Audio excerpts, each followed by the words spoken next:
존은 자신의 두려움에 맞서는 모험 영상으로 유명해진 유튜브 인플루언서였지만 최근 그는 위기에 빠졌다. 그의 최신 영상이 큰 논란을 불러일으키며 많은 후원사와 팔로워를 잃게 된 것이다.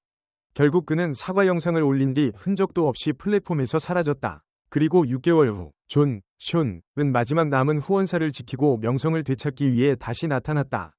첫 복귀에서 성공을 거둔 그는 곧 시청자들에게 새로운 도전을 발표한다. 바로 자신이 가장 두려워하는 공포 초자연적 현상, 특히 귀신과 악령을 생방송으로 마주하는 것이다. 숀은 독실한 종교 가정에서 자라난 덕에 한 번도 공포 영화를 끝까지 보지 못했으며 항상 공포에 휩싸이곤 했다. 그렇기에 이번에 그는 상상조차 하기 힘든 일을 시도한다. 바로 저주받은 집으로 악명 높은 데드매너에서 하룻밤을 보내는 것이다.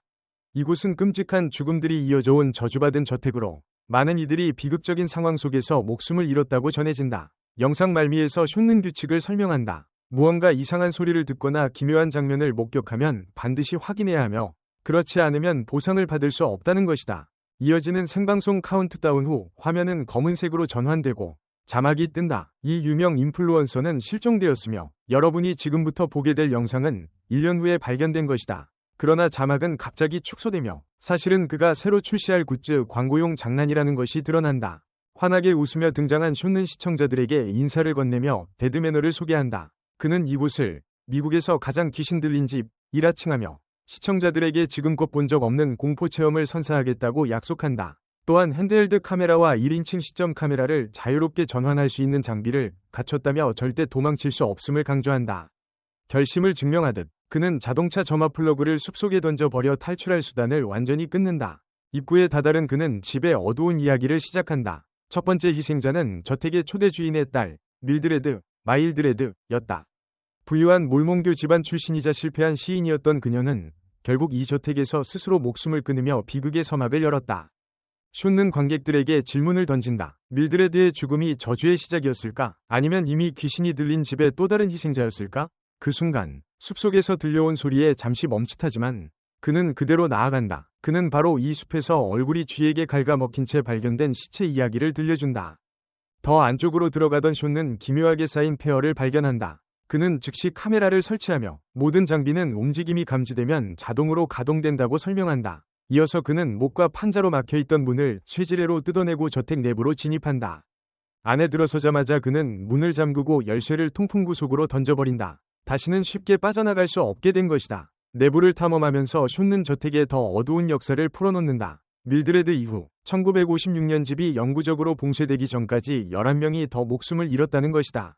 생방송 중 그는 가끔 채팅창을 열어 실시간으로 시청자 반응에 답한다. 그러다 그는 오늘 밤 특히 주목할 3개의 방을 공개한다. 각각 강력한 초자연적 현상이 기록된 장소였다. 첫 번째로 향한 곳은 안방. 벽에 카메라를 설치한 그는 이 방에서 2차례 동일한 유령 목격담이 보고되었다고 설명한다. 1910년 맥스 러브랜드라는 남성이 이곳에서 잠을 자다 기이한 꿈을 반복해서 꾸었다. 그는 새벽마다 북쪽 구석에 키가 비정상적으로 큰 남자가 서 있는 것을 보았지만 얼굴은 결코 분명히 보이지 않았다. 대신 끊임없이 한 문장을 속삭였다고 한다. 고요한 물가로 가라. 1년 뒤 맥스는 수수께끼처럼 잠든 채 죽음을 맞았다. 수십 년 후 1995년 초자연 현상 조사팀이 같은 방에서 이해할 수 없는 사진을 찍게 된다. 숀이 이야기를 이어가던 그 순간 갑자기 쿵 하는 큰 소리가 울려 퍼진다. 깜짝 놀란 그는 공포에 질려 방 밖으로 달려나가며 얼굴에 두려움이 그대로 드러난다. 복도로 나온 그는 즉시 시청자들의 실시간 채팅을 확인한다. 많은 이들이 집안에 떠도는 영혼들을 놓아 성불시켜야 한다고 요구한다. 이후 숀은 밀드레드가 스스로 목숨을 끊은 정확한 장소를 보여주고 곧장 저택의 2층으로 발걸음을 옮긴다. 위층에 올라간 숀은 첫 번째 방 아이들의 방으로 들어간다. 그는 기록에 따르면 이 방에서 5명의 아이가 죽음을 맞이했다고 설명한다. 열려있는 창문을 확인하던 중 숀은 90년대 심령 사냥꾼 팀의 오래된 영상을 재생한다. 그 영상 속 한 소녀는 바로 이 방에서 설명할 수 없는 존재를 보았다고 증언한다. 영상이 재생되는 동안 숀은 또 하나의 카메라를 설치한 뒤 2층 마지막 방으로 향한다. 그곳은 욕실이었다. 그는 이곳이 1995년 욕조 안에서 발생한 마지막 사망사건의 장소라고 말한다. 카메라를 설치한 뒤 그는 초자연 현상 조사자 2명이 녹음한 오래된 테이프를 틀어준다. 녹음 속에는 오싹한 소리가 담겨 있었고 그 안에서 엄마와 고요한 연못이라는 단어가 들려온다. 이는 수십 년 전 맥스 러브랜드의 일기에 등장했던 문구와 기묘하게 일치한다. 장비 설치를 이어가면서 숀는 밀드레드가 이 집에서 8년을 살았으며 그동안 이루어지지 못한 낭만적 사랑을 주제로 많은 시를 썼다고 밝힌다. 하지만 그녀의 삶은 부유하고 잘생긴 젊은 편집자 다크스 요르단센, 다크스 조단센, 이 마을에 방문하면서 달라졌다. 두 사람은 사랑에 빠졌고 이후 2년간 매일 편지를 주고받았다. 이 시점에서 숀는 시청자들에게 계속 지켜봐 달라며 또 다른 방으로 향한다. 그 방은 단 한 번도 초자연 현상이 보고되지 않은 곳이었다. 그는 이곳을 안전한 방이라 선언하고 본부로 삼기로 한다. 붙박이장을 살펴보던 그는 낯선 상징이 줄에 매달려 있는 것을 발견한다. 별 생각 없이 숀는 그것을 잡아 바닥에 내던진다. 모든 장비 설치를 마친 뒤 그는 채팅창을 연다. 한 시청자가 귀신을 도발하라고 제안했고 이내 수많은 사람들이 같은 요청을 쏟아낸다. 숀는 사실 그 상황을 준비해왔다며 특별한 도구들을 꺼내 보인다. 그중 하나인 룰렛에는 여러 지시문이 적혀 있었고 바늘은 영혼 불러내기, 칸에 멈춘다. 이때 톰이 이야기를 이어간다. 밀드레드와 라스는 2년간 연애 편지를 주고받았고 라스는 그녀에게 청혼하며 보스턴으로 함께 가자고 했다. 밀드레드는 기쁨에 동의했지만 마을을 떠나기 이틀 전 라스가 갑작스레 사망한다. 충격과 슬픔에 잠긴 밀드레드는 목을 매달아 생을 마감했고 이후 전설이 퍼졌다. 그녀의 죽음 이후 저택에서 숨진 이들의 영혼은 이 집에 갇혀 해방되지 못한다는 것이다. 숀는 수십 년간 이어진 죽음들이 사실 밀드레드가 저 세상에서 가족을 만들려 했기 때문일지도 모른다고 추측한다. 그는 아이들 방으로 돌아가 침대 밑을 확인하다가 광대 인형을 발견하고 그것을 소환 의식에 사용하기로 한다.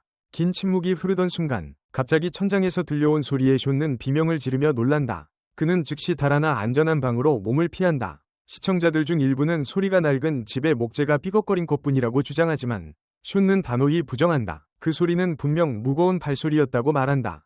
간신히 진정한 그는 방 안의 양동이를 사용해 볼일을 본다. 그때 시청자 몇 명이 욕실 문 근처에서 희미한 유령의 형체가 보였다고 주장한다.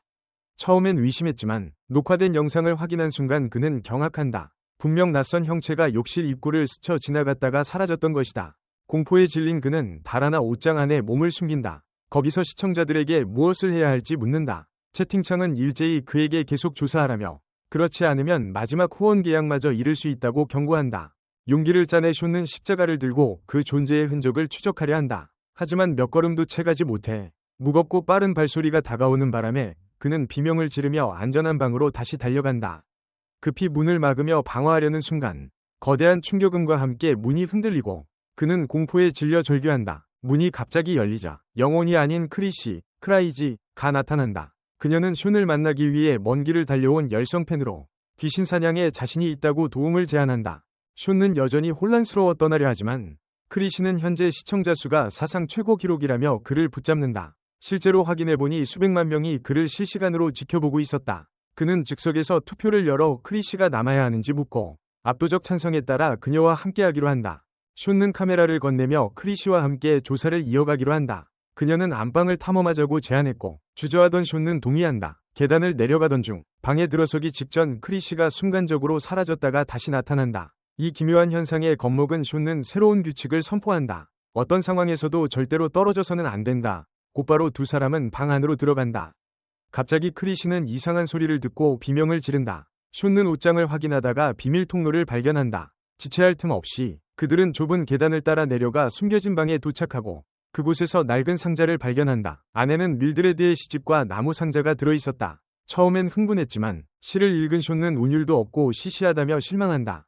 바로 그 순간 끔찍한 장면이 그들을 덮친다. 죽은 동물의 사체였다. 두려움에 질린 그들은 뒤돌아보지도 못한 채 계단을 뛰쳐 올라간다. 동시에 시청자들은 운명의 룰렛을 돌리자고 제안했고 룰렛은 위자보드, 홀령 교심판에 멈췄다. 마지못해 숀는 보드를 꺼낸다. 시작하기 전 크리시는 시집을 낭독하자고 하지만 숀는 따분하고 무의미하다며 거절한다. 이윽고 두 사람은 손을 보드 위에 얹고 아이들의 영혼과 교신을 시도한다. 크리시는 숀에게 라틴어 구절을 읽으라고 설득하며 그것이 영혼을 안식으로 이끌 수 있다고 말한다. 하지만 갑작스러운 큰 소리가 의식을 방해한다. 숀는 욕실 쪽 센서가 반응한 것 같다고 주장하고 크리시는 그쪽을 확인하자고 제안한다. 그러나 그는 거부하며 대신 그녀가 직접 가고 자신은 모니터로 지켜보겠다고 한다.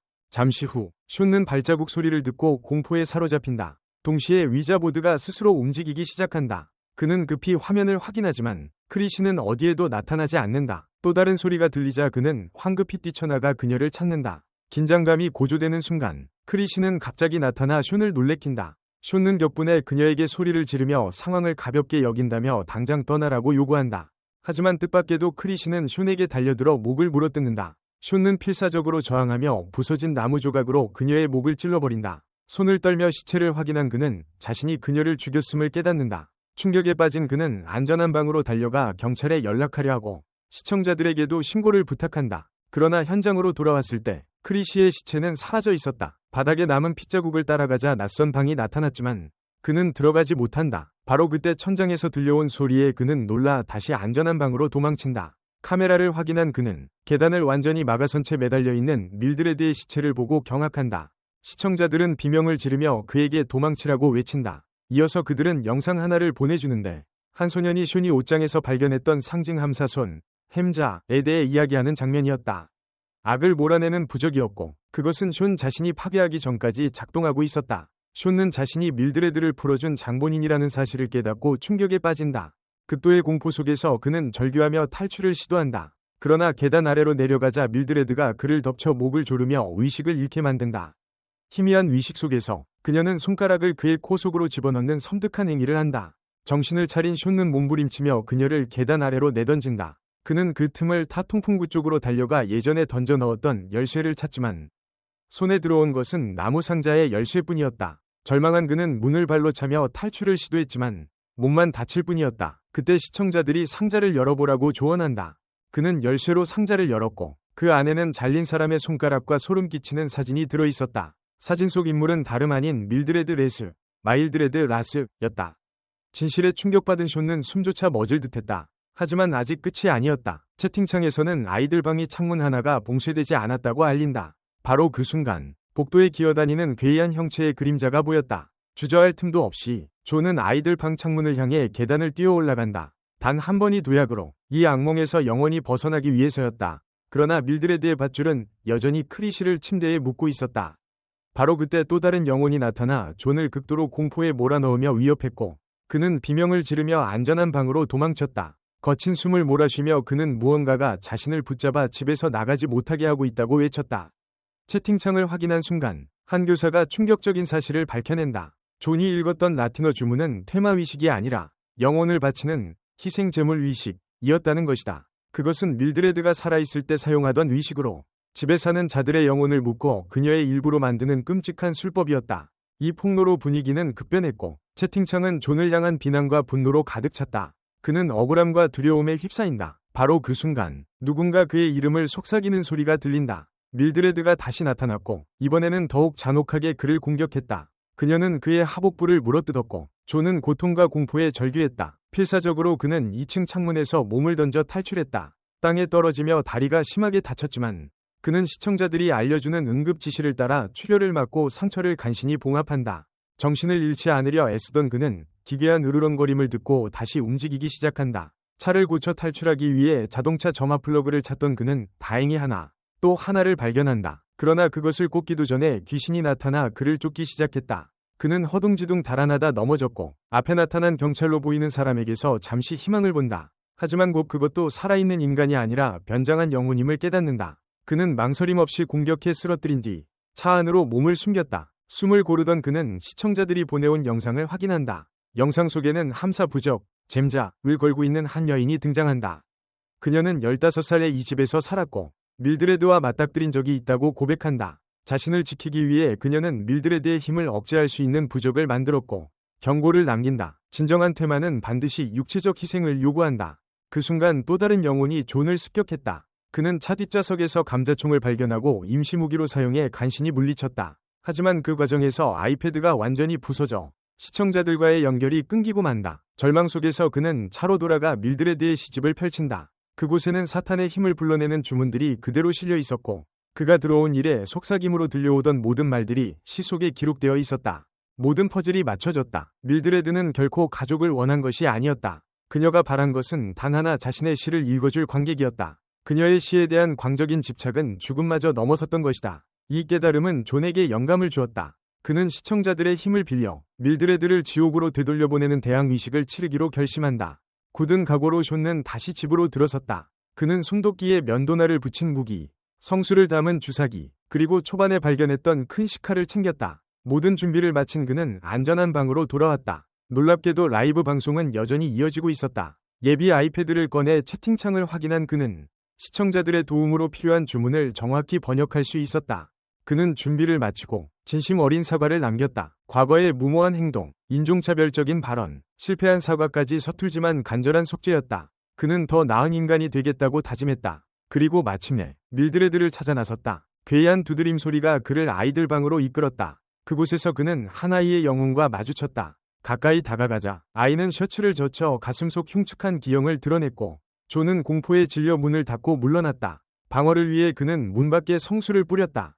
용기를 되찾는 그는 밀드레드를 정면으로 도발했다. 그러자 그녀는 또 다른 영혼을 풀어 그를 공격하게 했다. 그러나 그것은 눈으로 볼 수 없고 오직 카메라 렌즈를 통해서만 보이는 존재였다. 숀는 악정고투 끝에 그 귀신에게 상처를 입혔으나 곧 무기를 빼앗기고 역으로 찔리게 된다. 그는 필사적으로 욕실로 몸을 숨겼다. 문 너머에서 밀드레드는 속삭이며 그를 유혹했다. 그녀의 목소리는 달콤하고 설득력이 있었지만 존은 정신을 다잡았다. 그러나 그녀는 포기하지 않았다. 불을 끄고 어둠 속에서 조용히 다가온 것이다. 순간 숀는 밀드레드에게 빙의당해 욕조 쪽으로 끌려갔다. 치열한 내적 싸움 끝에 그는 의식을 되찾는다. 하지만 또 다른 영혼이 욕실 문을 박차고 들어왔다. 이번에는 존이 재빨리 반격했다. 그는 성수주사기로 그것을 무력화했다. 곧장 그는 밀드레드의 시집을 복도로 던져 그녀를 유인했다. 순간을 포착한 존은 큰 시칼로 그녀를 찔러 머리를 꿰뚫었다. 이어 그는 그녀의 이마에 카메라를 붙이고 미리 준비한 의식의 원 안으로 끌어들였다. 양손을 묶고 입을 테이프로 봉인하며 최후의 대결을 준비했다. 존은 결연한 목소리로 주문을 외우기 시작했다. 그러나 뜻밖에도 아무런 효과가 없었다. 밀드레드는 결박에서 풀려나 그를 거칠게 넘어뜨렸다. 죽음이 눈앞에 다가온 순간 그녀는 그를 끝내려 했지만 존은 필사적으로 저항하며 도망쳤다. 그때부터 광란의 추격전이 시작된다. 달아나던 그는 우연히 자신의 잘린 손가락을 바라보다가 문득 떠올렸다. 위식에는 육체의 희생이 필요하다. 망설임 없이 그는 아직 밀드레드의 머리에 꽂혀있던 칼을 뽑아내어 공포와 생존 본능이 뒤섞인 채 스스로 또 하나의 손가락을 잘라냈다. 순간 위식은 완성되었고 힘을 발휘하기 시작했다. 보이지 않는 사슬이 밀드레드를 붙잡아 지하로 끌고 내려갔다. 그곳은 이미 피로 가득 차 있었고 그녀의 절규가 메아리 쳤다. 숀는 탈진한 채 무너져 내리며 안도와 감격의 눈물을 흘렸다. 그는 밤새 자신을 지켜보고 도와준 시청자들에게 감사의 말을 전했다. 그러나 그 기쁨은 오래가지 않았다. 곧 그는 밀드레드에게 충성하던 악령의 관객들에게 포위당했다. 괴이한 형체들이 그를 완전히 삼켜버리는 순간 방송 신호는 끊어지고 화면은 암전된다. 남은 것은 섬뜩하고 불길한 여운뿐이었다. 이렇게 이야기는 끝이 난다.